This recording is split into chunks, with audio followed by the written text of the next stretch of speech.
Hey there, and welcome to part three in this training series, in what I'm calling idea to execution in motion design. My name's Cameron. I'm the guy behind Motion Science. And if you haven't seen parts one and two of this training series, I'm going to tell you right now, stop this video, go back and watch part one, and then watch part two before you watch this third part in the series so that you can really understand how we got to this point, because that's very important. I show you how to create basic design, and then we kind of refine that design. We add some motion, and here we are in part three, and we're going to really add some polish. This is what I call it polish, because we come in and we add some finishing elements and we bring it all together and we make it look awesome. So that's where we're at.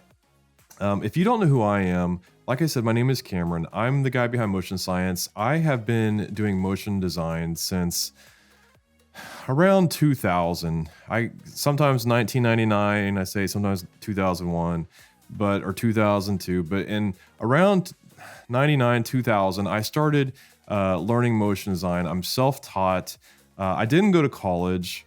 I just kind of came about motion graphics by chance. A buddy of mine had shown it to me.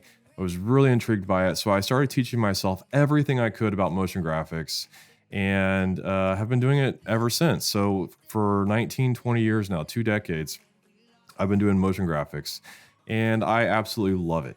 What I have learned, because I'm self-taught, is that I have a different way of doing things than what I see a lot of other motion designers doing. Now, because I've been freelancing professionally since 2007, I've also gotten to work with a lot of high-end motion designers, and working with them, I've also learned like what their workflows and what their techniques are. I've taught them mine, and learning how they work and how I work and kind of combining those things, I've come up with a lot of, like I said, different workflows and techniques that are simplified, that work, right? It's like you don't always have to have the most complicated workflow, which I've seen over and over again, to make something look amazing. You don't have to have a complicated workflow. You can have a very simple workflow and make it look awesome. So I've also been hired as a freelancer to take very complicated projects that are a complete mess that one or more or teams have worked on, and it's my job to take them and simplify them and make them look right or look good in the end. And I've gotten very good at that as well. So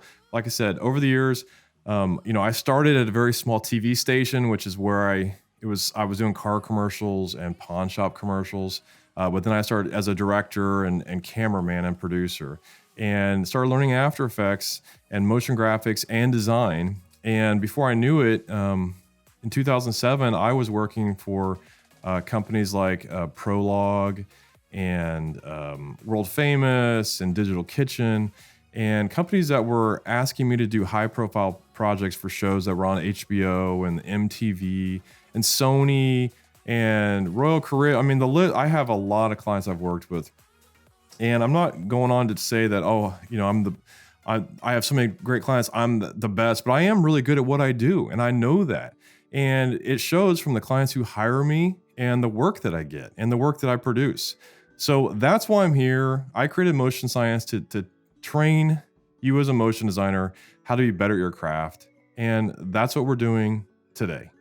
So like I said, in the last 2 videos, I showed you in the first one how to kind of bring we call it the rough draft, kind of bringing elements into our After Effects timeline. I like to design in After Effects. Now, sometimes I do design in Photoshop. If I have to do a lot of cutting out of elements or things like that, I'll start in Photoshop, but then I always bring it back into After Effects to add my effects and my final techniques to really bring about the design, and I finish in After Effects. And that's with animation, that's also with design, even if I'm doing things like style frames. So I showed you in the rough draft how I kind of start. That was part 1. Part 2 was refining in motion, which we added some very simple motion, and we added some unique elements. Here's part 3. This is called the polish. I am going to move through this quickly like I've moved through the other 2. And I'll probably leave a few parts out that maybe I would do in a final polish, but I don't have time for all of that today. So with that being said, let's just dive in and get started.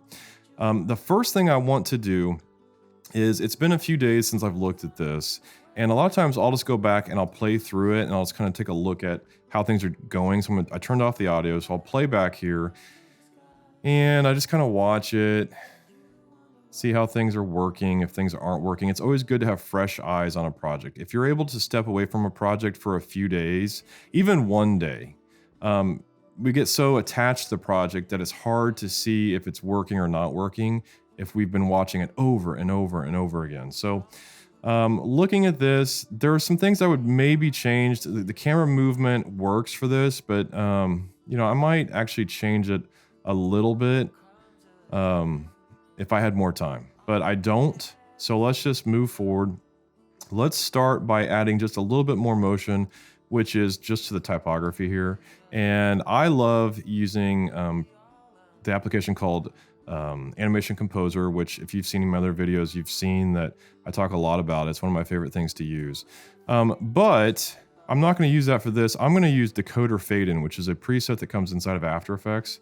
And I added it there. I'm going to hit U on my keyboard. I've got the keyframes here that popped up. And all it does is just kind of does a really simple decoder fade in like that, right? Now, we don't have to jump into a scene and start from zero for any animation, right? Now, we do that for this sacred geometry in the background, and that's okay for this example. But I want something on here to begin with. So I'm actually going to back this up and have my type already coming on the screen. And there it finishes. So we get plenty of time to read it. I'll go here to Gina Black. I'll select. I'll go back into animation presets, decoder fade in. There we go again. And the keyframes are way off screen here. So let me bring them in.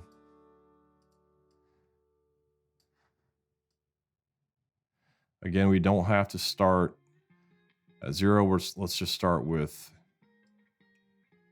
let's just have Gina on screen to start. So there we go. Okay. And we want to come on pretty quick so we have time to read it. And then Toby's going to be the same way. We're going to select Toby, recent presets, decoder fade in, hit U to pull up the keys. I'm selecting start, so it selects all the keys because I have a key way off screen here. I'm going to bring it in and then bring the start key up here. And this one, we have a little bit more time to read. So I may just, well, let's do something like this. We'll again start with almost Toby being on screen. Yeah, that works. Okay, cool. So the next thing I want to do is I want to add some just a few glitchy elements to this. Lots of ways you can do glitch, but I'm just going to add a new adjustment layer, and I'm going to hit return, so call this glitch. And I'm just going to start. A lot of times I like to start, it's almost like it's a transition element, right? It's a glitch that comes in, so it's going to help us transition between this first shot here and this shot here.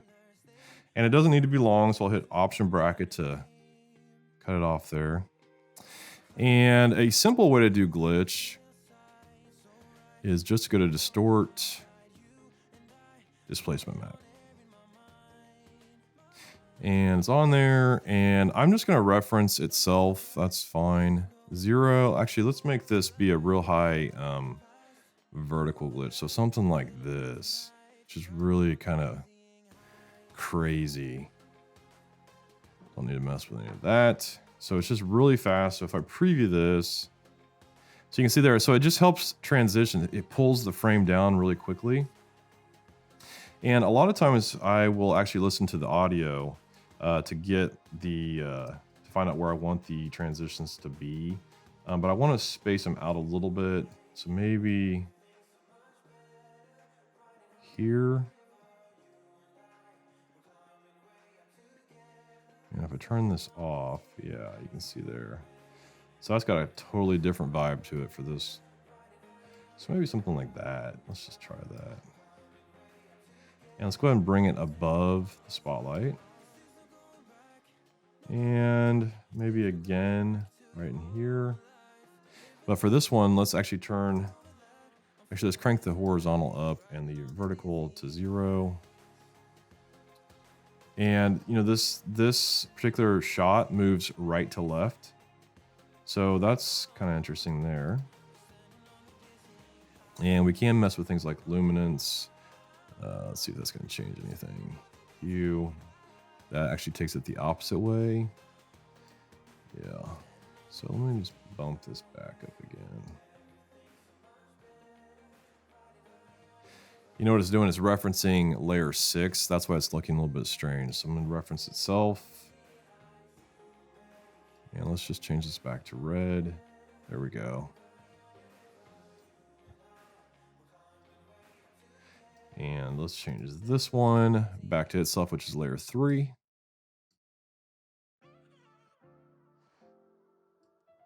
And I'll probably just preview this and see how it's looking. Yeah, so really simple, but it works, right?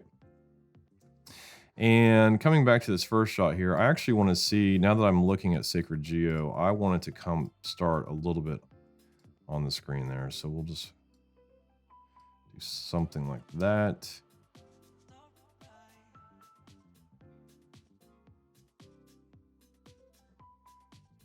Cool. Okay, so next let's add a flicker effect above everything. An easy way to do that, there's a lot of ways you can do that. I will just add a, let's do like a white solid, not 100% white. Well, somewhere in there. And we'll call this flicker. And there we go. And let's drop the opacity to like 15%. And let's add a wiggle expression, Alt or Option click. And we're gonna say wiggle. Let's have it be pretty intense. So let's just try 60-60. That may be too much.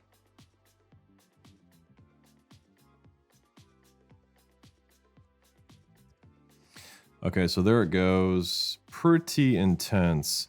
One thing I might try and do is just bring the flicker down below the glitch just to see if it changes anything. Not really. Bring this. Oh, that was okay. That was why. So we'll take this one. Let's take a look at this. I actually like the flicker above the glitches, but it is really intense. So the first one is the frequency. The second one is the amplitude. Let's change the amplitude down to maybe 20. Let's see how this looks.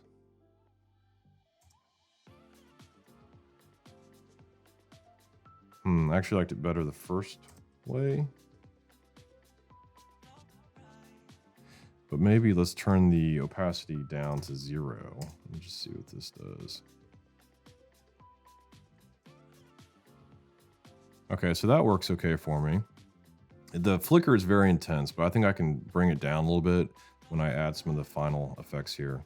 One other thing I want to add here is I want to add another adjustment layer, and we're going to call this Wave Warp. And I did not spell it right, but that's okay. Distort, and we're going to do Wave Warp. And let's see here, we're going to turn it to square. And we're going to leave it at 10, 500.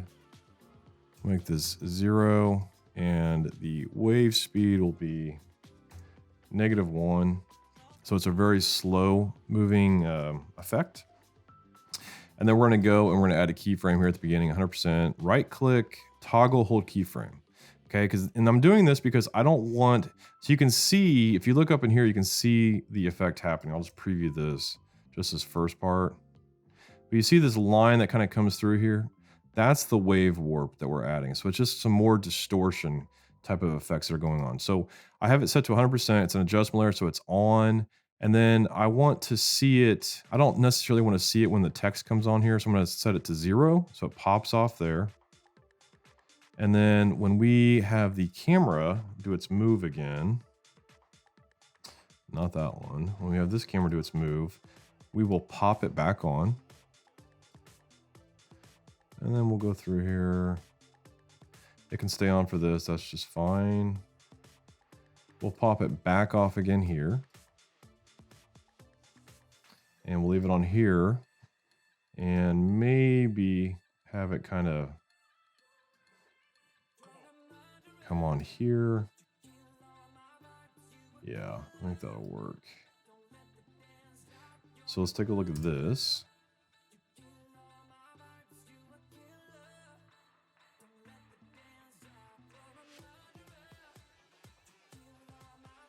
Yeah, just to add some visual interest there.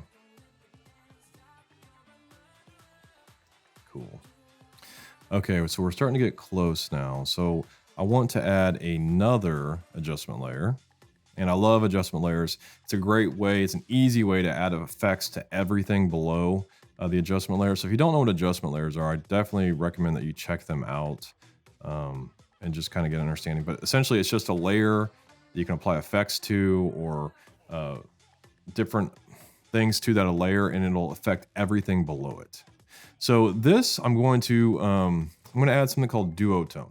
Now, normally I'm a huge fan of Sapphire, and I use Sapphire on every single project. I should caveat that with 95, 99% of all projects, I use Sapphire on it in some way. So for something like this, I would probably use like S duotone, which where is it at? I don't know. It's in here, duotone, there it is. I would probably use this effect, not with these colors, but I know a lot of you don't have Sapphire. So if you don't have it, you can go to color correction, you can go to something called CC toner, and we can change it from tritone to duotone.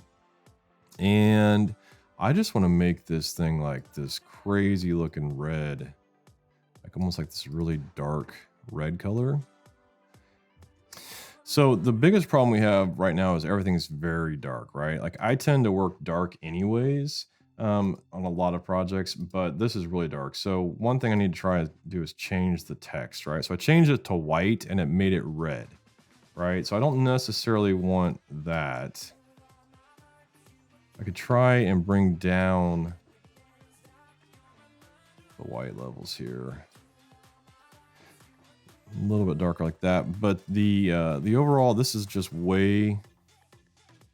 And if I bring it, so if I bring it up like this, a little bit brighter, I like that. Okay, I don't want it to be 100% black. A lot of times I do like more of like the bluish blacks, which this is a little too much, but that's kind of nice right in there. So what I did is I selected a blue shade here, and I went below. That's at 0, and I just kind of brought up into some of the blue tones, something maybe like that.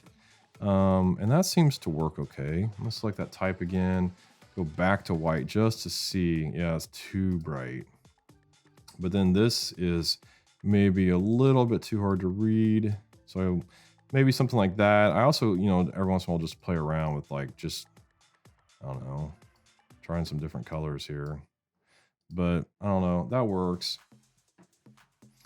Back up. So now I'll do is I'll look at the different scenes. Yeah, it's looking pretty cool. Like I said, Nina, this works. So what color is this? So I'd go in here, I'd select this, I'd Control C to copy. Come over here to Gina. And I'd Control V to paste. And I'd come to Toby. Again, I would paste. And looking a little bit dark, like I said. Now when this flicker comes in, it's really powerful. So I might take it above here and just see. Yeah, so bringing the flicker to the very top seems to work a little bit better. Now there, it's too much. One thing you can try is switch from normal mode to overlay. And let's just see what that does. Sometimes it works, sometimes it doesn't. It's a lot more subtle. So now I'd maybe bring up the opacity. And I'm just previewing a small section here just to see if what I'm trying is working versus previewing the entire thing.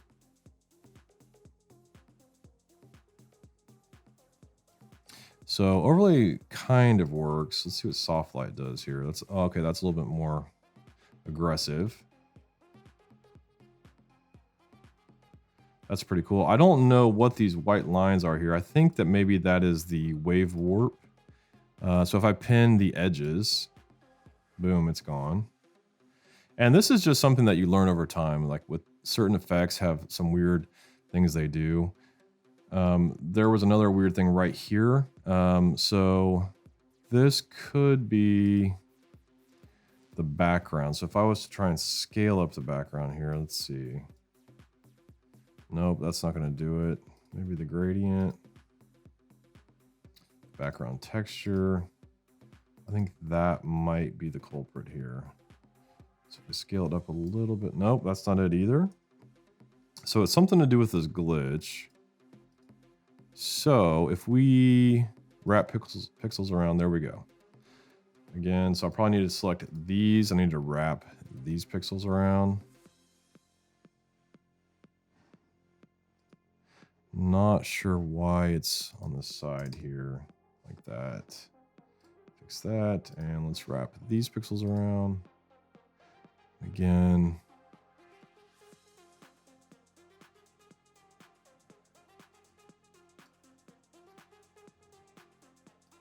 Maybe stretch the map or tile the map.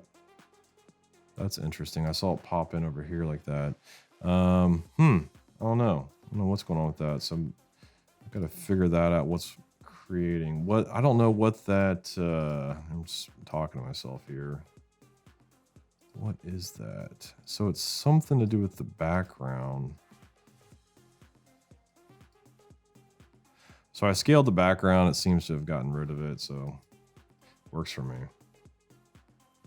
You can see when we added the duotone effect as well. Before we had that, we had this grid wall that if I solo it was all these different colors. And now it obviously blends in more with the entire piece. Looking at this, like I said, I am moving kind of quick here. I'm going to bring some hacker text into this shot here. And I have to find it where, let's make it white.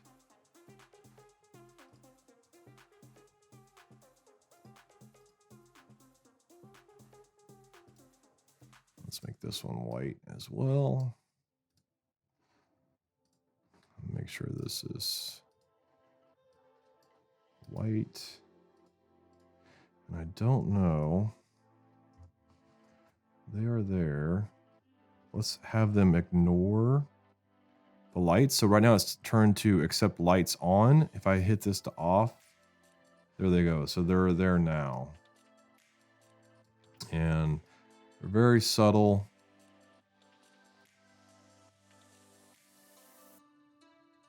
I don't want them huge on the screen, but I do want to be able to see them.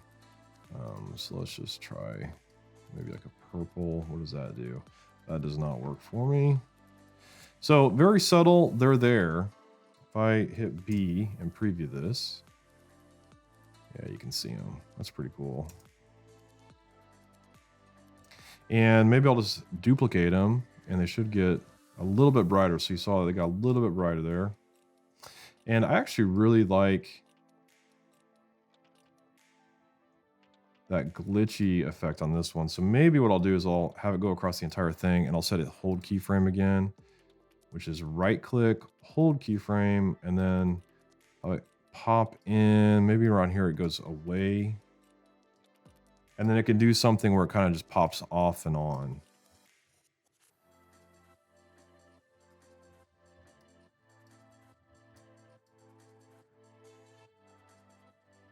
Yeah, that's pretty cool. Okay.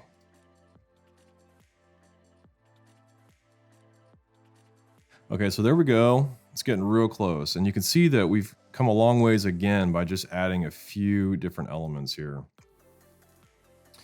One thing that feels off, so I absolutely love this, which is something I just, happened to fall into.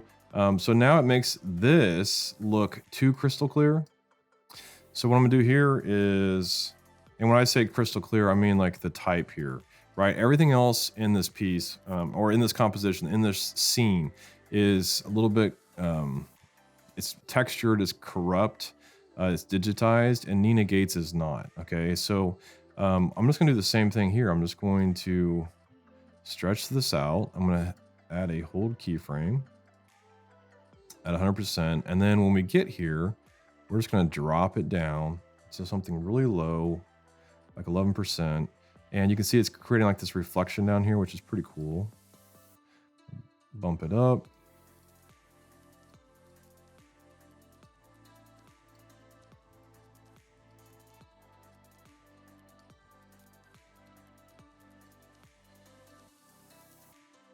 And I want it to be readable.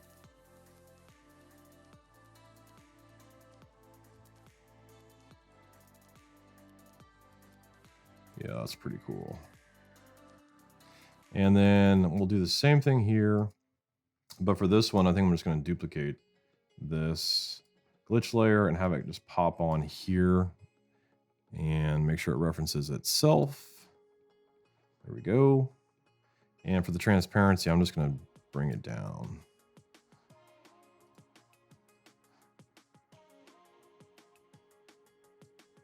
Yeah, that works for me. So there you go. So one last thing we could do. I really dig what this is looking like. I just saved it there. But one thing I did in the original when I was building out this idea is I added what I call like a VHS retro look to it, which is I gave it a lot of noise, disintegrate, more like disruptive effects, corruptive effects. I guess I don't know the right word for it, but I can get tongue-tied sometimes with, I don't use the proper words. My wife gives me a hard time about it, but that's okay. Hopefully you get the idea. So if I was to do that, let me save this. I'm going to add one more adjustment layer, and this is just going to be called effects. But what I would do for a final kind of pass on this is use a sapphire effect.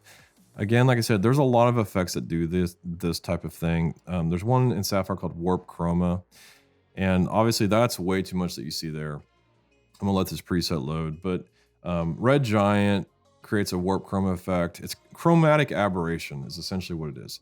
There's, I don't know, there's probably 10 other companies out there that create a chromatic effect. It's very, very subtle. I'm gonna load this. If you don't have third-party plugins, I definitely invite you to check out my ProFlows series where I talk about how you can do a chromatic effect aberration without plugins. It's really easy to do. It's just a few extra steps. So that's with, that's without. Very, very, very subtle, but it's the subtleties that make all the details or all the difference for final polished projects. Next, I would go into color correction. I would add curves, and I would do something here where I add 3 points. I would bring down my whites, really crush them like that, and then bring up the blacks. And this is something I did in the original. I actually don't love it as much here. That actually works right there. So I brought up the blacks a little bit. I'm also going to add some noise and grain. And we're going to do noise instead of grain. And we're just going to add it to, what, 10% or so.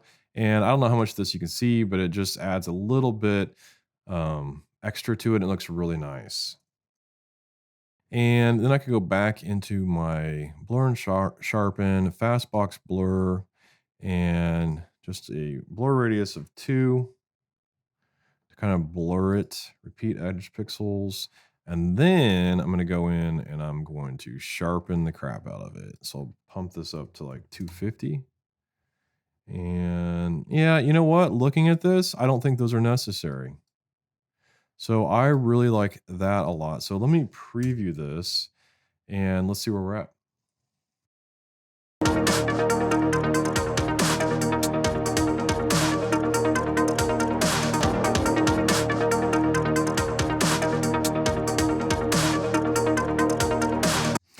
So that looks really cool to me. It looks kind of like modern futuristic.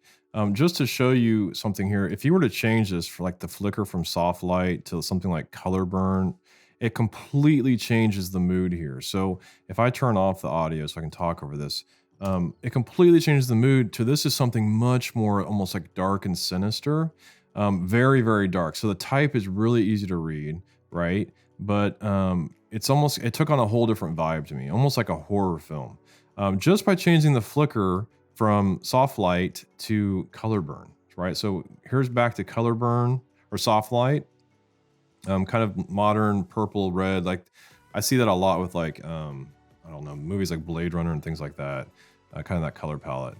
So from more futuristic modern to dark and, you know, kind of like a horror filled. So I like actually both of them a lot.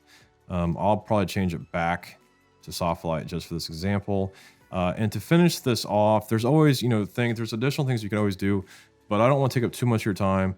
The final thing I'd do is I would probably just add a letterbox because this is more of a kind of a cinematic looking piece. And there's 1,000 different ways you can do this. But you know, I'm not going to be super, where we at here? I'm not going to be super exact here with what you have to have. So because this is not going to some theater release or anything like that, it's not going on TV. It's not, you know, anything like that. I just added a mask, hit subtract, lock the layer, turn off my guides. And now we've got more of a cinematic letterboxed piece. So that's it. That's what I wanted to teach you guys in these 3 parts. So I constantly get asked or get told by designers like, oh, well, you can't, it's so challenging to become a designer in terms of motion graphics. I see so many motion designers, motion graphic artists immediately go into animation and they get really good at animation, but they don't know how to design anything. They don't know how to put pieces together compositionally to make them look good. And I wanted to show you right here in this 3-part series, we didn't take very much time at all. And we put together a really nice looking title sequence motion test for a potential project. So it is not hard to design inside of motion design. You just have to know how to approach it. And I am going to, in the next video, talk to you guys about my program called Stylecraft. And if you haven't heard of Stylecraft, it's a year-long mentorship and training program where I teach you this. I teach you exactly how to design inside of After Effects, inside of Cinema 4D, and how to become a true motion designer. It's not about animation. It does teach you some animation skills, of course. I mean, that's very important, but it really focuses in on how to design your pieces, how to start from ideas and get to execution, how to make your pieces look exceptionally well, because there is a lot of motion designers out there in the world today that don't know how to make well-designed pieces, and they see animation. I see it on Instagram all the time. I see someone comes up with this, you know, how to make someone dance or do something, and then you see everyone else do the same thing, and they're like, "Hey, look at what I did." That's great, but to be a true motion designer, you have to know how to take different projects and really break them apart and figure out how to create those. So like I said, I'm going to talk to you in the next video about my program called Stylecraft. The registration's opening up really quickly. Depending on when you're watching this, it may have already opened. So that's what I've got for you today. I hope you really enjoyed this 3-part series. I want to see what you come up with based on what you've learned. Like I said, it's actually quite simple if you know the techniques and the workflows to get from idea to execution with a piece that you're proud of. So again, I'm going to be opening up Stylecraft very soon. In the meantime, please leave me a comment or a question below. Let me know what you guys think. If you learned something new, if you've made something, post it, share it with the group. Let's see what you come up with. So until next time, thanks so much for being here. I'm Cameron, and this is Motion Science.